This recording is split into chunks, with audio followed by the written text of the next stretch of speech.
Today's topic is the application of balanced scorecard model to guide the high-tech company strategy management, a case study of ESO.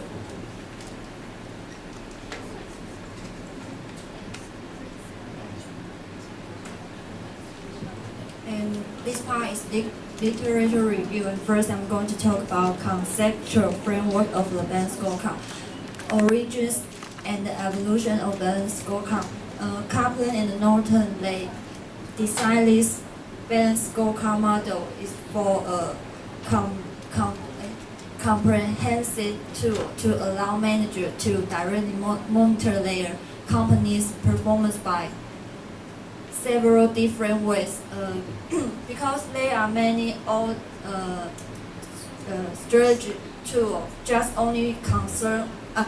focus on one or two ways. But this balanced scorecard model, they can concern on many ways at the same time. In order to increase the ease of using, they should limit it to four perspectives: is financial perspective, consumer perspective, internal business, and innovation and learning. But in the innovation and learning, they rename in learning and growth in 2000. And I want to talk about the three generations of balanced scorecard. Cobo and Lowry describe three generations of balanced scorecard. Each subsequent generation was created to eradicate the flaws and the limitations of later predecessors. And this is the first generation balanced scorecard. You can see there are four perspectives: financial, customer, learning and growth, and internal business. But this generation, they just focus on these four perspectives. They don't have like strategy, how to do in these four perspectives. And later I will introduce the second generation and the three generations. And first generation scorecard, in the financial perspective, they want to deal with how the company has succeeded in achieving profitability and increasing shareholder value. In customer perspective, they want to know how do customers view the organization. In many companies, customer perspective is always the most important part in these four perspectives. And internal business perspective, they want to know what must the organization do to fulfill the needs of the customer. So you can see the internal business perspective is connect with the customer perspective. And learning and growth measures deal with the issue of how the organization can continue to improve itself in order to contribute the success of the organization. Actually, these four perspectives, they all get a connection to each other. And second generation scorecard, Captain and Norton talk about the critical difficulties of identifying the measures and the clustering of the measures into the four perspectives for companies undermine the creation of the second generation balanced scorecard. And you can see this chart. I will make the example. If you have to see the financial part first and the backward to the learning and growth. The first is ROC, is mean returns on capital employed, 资本报酬率. And if you want to achieve this goal, you have to in the customer part, you have to think about what the strategy can make it better. And you have to think the plan first, and then you will do the strategy in the third generation. In customer part, you can see the on-time delivery and customer loyalty.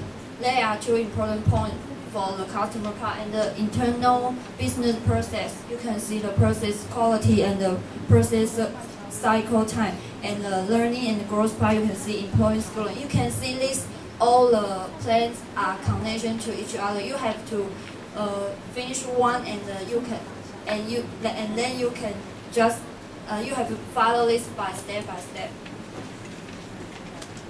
And according to Kaplan and Norton, use of the band scorecard enable manager to link long-term strategic goals with show long-term business process at all levels of the organization. You can see these 4 important points: releasing the vision, transmitting the strategy, and playing business strategies. And the last one is offering feedback and learning. And this one is third generation scorecard. The third generation scorecard originated with the inclusion of an additional design element at the end of the process of the creation of the band scorecard during the late 1990s. And you can see this the new the new component of the third generation band scorecard in the are as follows. You can see these 4 important points. The first one is create a destination statement, and the second is identify strategy objectives, and the last is assign the strategic objective to the 4 different perspectives. The last one is select and construct measures. You can see from the first to the third generation they got a huge revolution. Yeah. You just have a 4 perspective, and the second you can add some action plan on it. And the third generation scorecard, you have to know how to achieve your plan, and you have to use many different strategies. Applications of the band scorecard.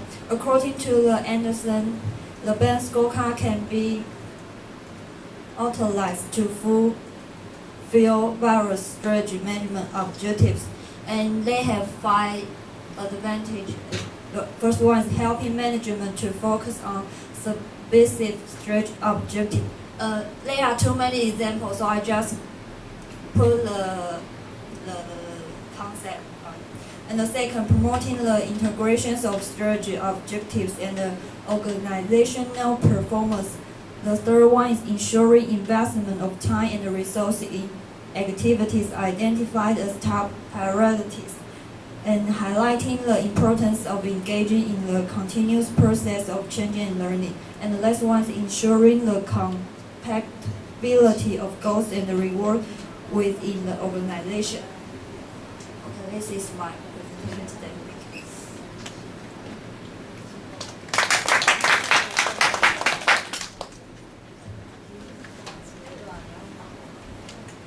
Okay.